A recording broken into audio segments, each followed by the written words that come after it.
आप प्लीज़ आप लोग टीवी चैनल पर जब कोई चीज़ दिखा रहे हैं, मेरी आपसे गुजारिश है, रिक्वेस्ट है कि आप पूरे फैक्ट्स को बोलिए। पहला फैक्ट ये है कि 1991 में ही ये इसी पॉइंट्स पर, इसी मुद्दों पर हाई कोर्ट ने स्टे दिया। वो स्टे वेकेट हुआ? आप अक्टूबर 2021 में ये 5 नए पिटिशनर्स कोर्ट को जाते हैं, वही सेम डिमांड उनका, और ये बोलते हैं कि हम सर्वे चाहते हैं और हमको ये कमिश्नर होना। जो 91 में स्टे दिया गया था, इसी बार डिमांड के ऊपर कोर्ट ने बोला नहीं, आप जाकर लोअर कोर्ट जो है ऑर्डर दे देता है। तो हमारा बोलना है कि लोअर कोर्ट का ऑर्डर गलत है। और दूसरी बात प्लीज़ समझिए कि मैं बार बार दोहरा रहा हूँ, at the cost of repetition कह रहा हूँ कि हमने पार्लियामेंट में कानून बना दिया कि 15 अगस्त 1947 को जो भी रिलीजियस प्लेस है उसको वैसे ही बरकरार रखेंगे, नेचर और कैरेक्टर चेंज नहीं होगा। आप मेरे को बताइए, सर्वे क्यों किया जा रहा है? फिर सर्वे किस लिए किया जा रहा है? सर्वे वजह क्या है उसकी? 91 के एक्ट में यह भी कहा गया कि अगर कोई भी किसी रिलीजियस प्लेस का नेचर और कैरेक्टर चेंज करना चाह रहा है तो उस पर एफआईआर बुक करना चाहिए। और मेरा डिमांड है कि उन लोगों पर एफआईआर बुक होना चाहिए, क्योंकि उसका मकसद वही है, नेचर और कैरेक्टर को चेंज करने का। और सुप्रीम कोर्ट ने जो बाबरी मस्जिद के टाइटल सूट में जो फैसला दिया, उसमें 5 जजेस ने कहा कि 91 का एक्ट भारत के संविधान के सेकुलरिज्म और बेसिक स्ट्रक्चर का हिस्सा है। तो ये फैसला ही गलत है लोअर कोर्ट का, बिल्कुल गलत फैसला है।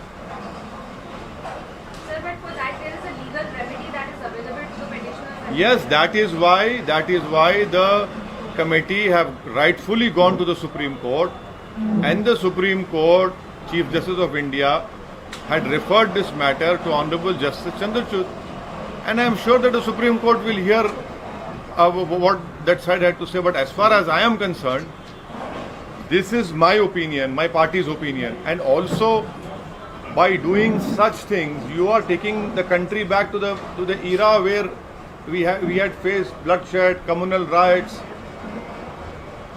that era of late 1980s, pre-demolition and post-demolition.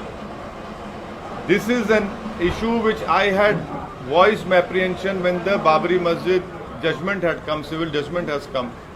I had said that my apprehensions are, you please look at the press conference of mine, that tomorrow everyone will say this is our Astha.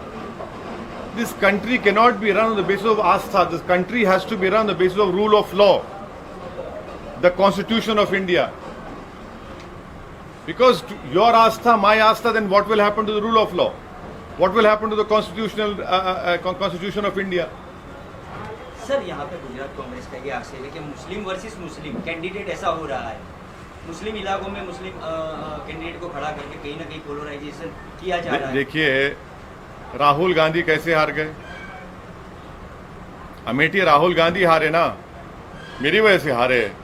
अरे सुनो, आप यहाँ वहाँ की बात मत करो। आप वहाँ पर क्यों हार गए अमेठी को?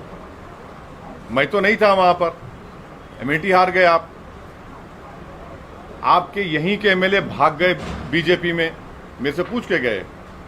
कर्नाटक में भाग गए बीजेपी में, राजस्थान में भाग गए, मध्य प्रदेश में तो सरकार गिर गई, कर्नाटक में सरकार गिर गई। आपकी वजह से बीजेपी सरकार कर्नाटक में बनी, मध्य प्रदेश में बनी। और एक बात सुनिए, 2018 में मध्य प्रदेश, राजस्थान, छत्तीसगढ़ का विधानसभा का चुनाव हुआ। आप तीनों स्टेट जीते ना कांग्रेस ने। और आप जब पार्लियामेंट का इलेक्शन होता है, आप सिर्फ एक लोकसभा जीतते। राजस्थान का मुख्यमंत्री का बेटा हार जाता, मैं लड़ा क्या वहां पर? ये आर्गुमेंट बिल्कुल गलत है।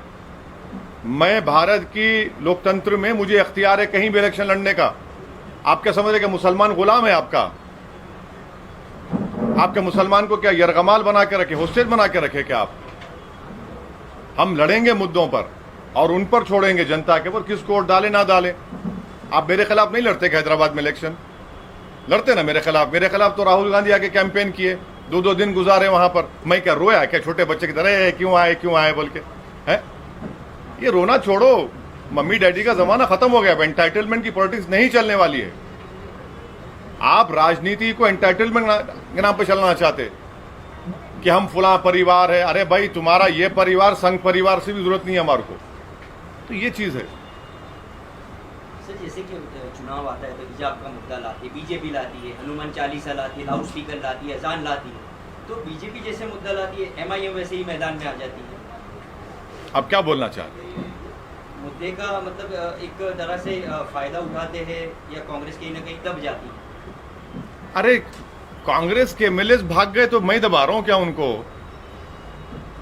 ज्ञानवापी मस्जिद के बारे में कांग्रेस क्यों नहीं मुंह खोलती?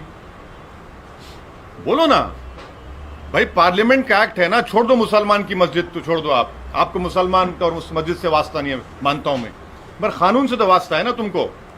बोलो ना उसके ऊपर कानून क्या ऐसा है। आज बोलते आप, इतने दिन से हम जब बोल रहे थे तो उनको मालूम हो गया कि अब तो मामला गर्म हो गया।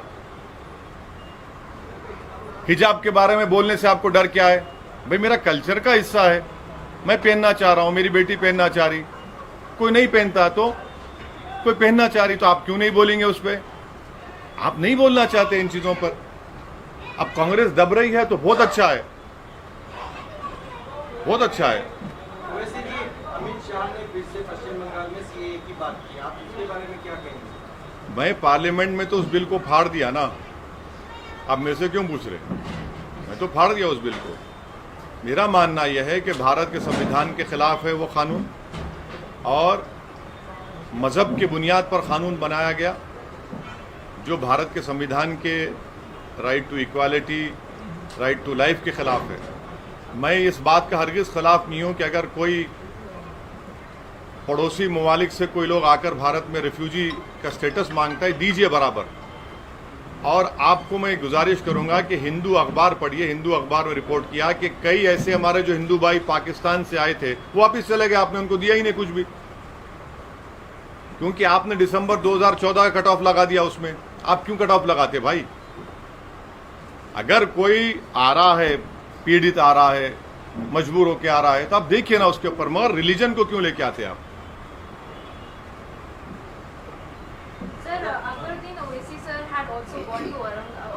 Madam, look, please understand. I understand your emotions. Mr. Akbaruddin Owaisi had gone to Aurangabad to lay a foundation stone for a school in which, irrespective of caste and religion, free education would be imparted to nearly, and once the building is completed, to nearly 800 to 1,000 students. That is why he went to Aurangabad. Now, unfortunately, you people have given a different color. But it is not No. I am asking you, isn't that a ASI protected monument or not? And doesn't ASI comes under Narendra Modi or not? So is he also committing something wrong?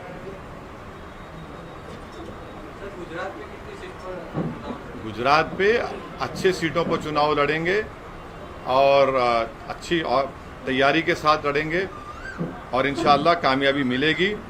कितने seat पर लड़ेंगे, कहां पर लड़ेंगे, अभी बहुत जल्दी है, मगर उसका फैसला जब होगा आपको साबिर भाई बताएंगे, जो हमारे गुजरात के अध्यक्ष हैं मजलिस के। ताजमहल का भी विषय सामने आया, ताजमहल को लेकर भी पिटीशन की गई है। इस तरह से अलग अलग जो पिटीशन हो रही हैं उसको लेके ऐसा है ना कि देश में गेहूं का शॉर्टेज है, मगर कौन जिम्मेदार है? औरंगजेब जिम्मेदार है। देश में कोयला नहीं है, कौन जिम्मेदार है? बाबर जिम्मेदार है। देश में अनएम्प्लॉयमेंट नहीं है, कौन जिम्मेदार है? शाहजहां जिम्मेदार है। सबके लिए मुगल जिम्मेदार है ना, मोदी जी तो जिम्मेदार ही नहीं है।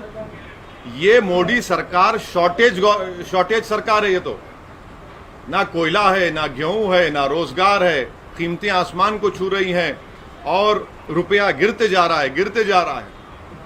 तो शॉर्टेज सरकार बोलना चाहिए उसको। तो ताजमहल क्या है भाई? इतने साल के बाद हाई कोर्ट ने क्या कहा? देखिए, अभी मैडम का सवाल था, हाई कोर्ट में 2 जजेस ने कहा कि अब तुम कल बोलोगे हमारे चैम्बर में क्या हो रहा देखना चाह रहे हैं, उसको खारिज कर दिया। लोअर कोर्ट बोलता है नहीं, नीचे आके देख। आप बताइए, हाई कोर्ट में बोल रहा है ये। अच्छा, इनको अभी क्यों ख्याल आया ताजमहल में ये है, ये समझ में नहीं आया।